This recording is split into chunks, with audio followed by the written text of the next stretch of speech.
प्यारे बच्चों, क्या तुम जानते हो हजरत ईसा अलैहिस्सलाम कौन थे?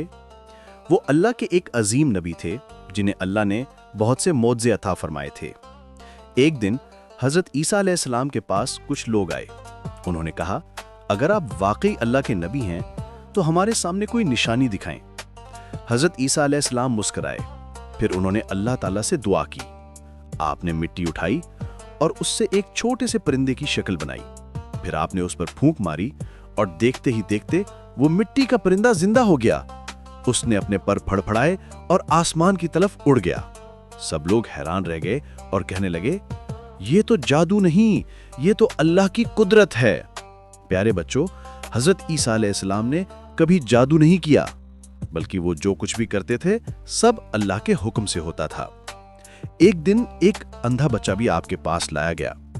आपने उसकी आंखों पर हाथ फेरा और अल्लाह के हुक्म से वो बच्चा फौरन देखने लगा। हजरत ईसा अलैहिस्सलाम ने लोगों को यही सिखाया कि अल्लाह एक है और सिर्फ उसी की इबादत करनी चाहिए।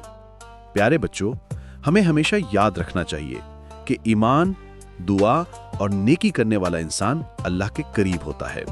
यही हजरत ईसा अलैहिस्सलाम का पैगाम था।